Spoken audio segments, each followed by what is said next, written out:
Students, இன்னைக்கு உங்க கூட லஞ்ச் சாப்பிட ஒரு ஸ்பெஷல் கெஸ்ட் வந்திருக்காங்க. நீங்க எல்லாரும் ரெடியா? ஹாய் குட்டீஸ். நல்லா இருக்கேன். நீங்க எப்படி இருக்கீங்க? ஹங்கிரி. நானும் உங்க கூட சேர்ந்து சாப்பிடலாமா? உங்க லஞ்ச்ல அப்படியே யம்மியா இருக்குமாமே. எடுங்க எடுங்க பாப்போம்.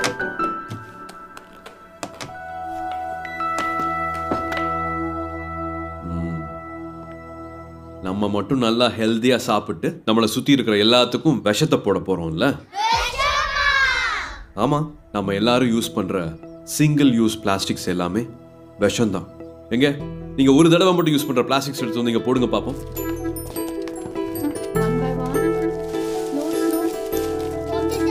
தேங்க்யூ தேங்க்யூடா தேங்க்யூ. இந்த பிளாஸ்டிக் ஸ்ட்ரா யூஸ் பண்ணதுக்கு அப்புறமா என்ன பண்ணுவீங்க? தூக்கி போட்டுருவோம்ல.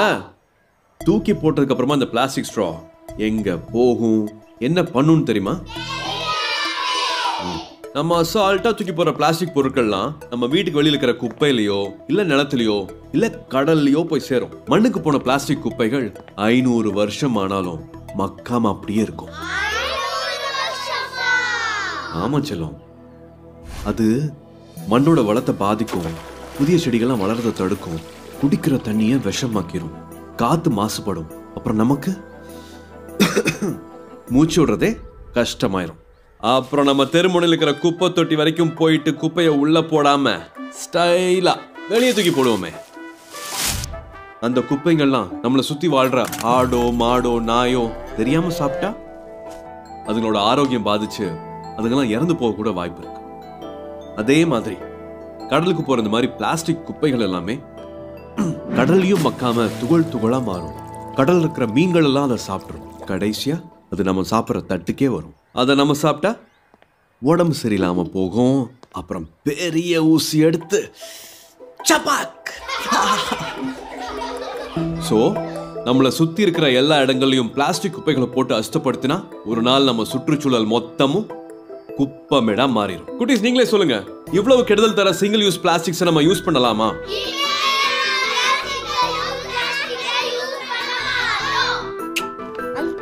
அப்ப நம்ம வீட்ல இருக்கிற சேர், டேபிள் என்ன டாஸ்ல பிளாஸ்டிக் தானே? கரெக்ட் ரக்கனா.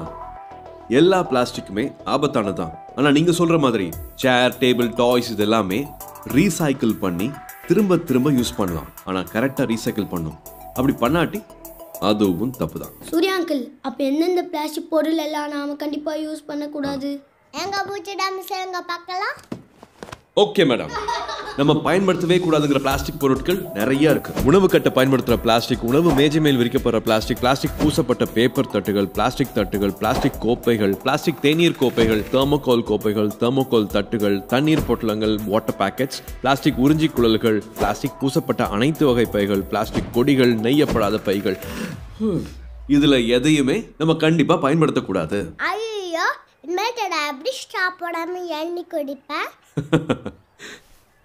அதுக்கு பதிலா தான் பேப்பர் ஸ்ட்ரா இருக்கே.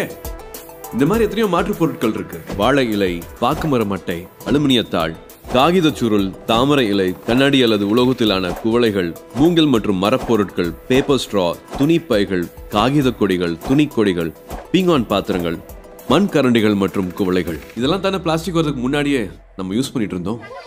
நம்ம வாழ்ற பூமியை பசுமையாகவும் பாதுகாப்பாகவும் அடுத்த தலைமுறைக்கு ஒப்படைக்க வேண்டியது நம்ம எல்லாத்தோட கடமை. சிங்கிள் யூஸ் பிளாஸ்டிக்ஸ், அதாவது ஒரு தடவை மட்டுமே பயன்படுத்துற பிளாஸ்டிக்ஸை அறவே தவிர்ப்போம்.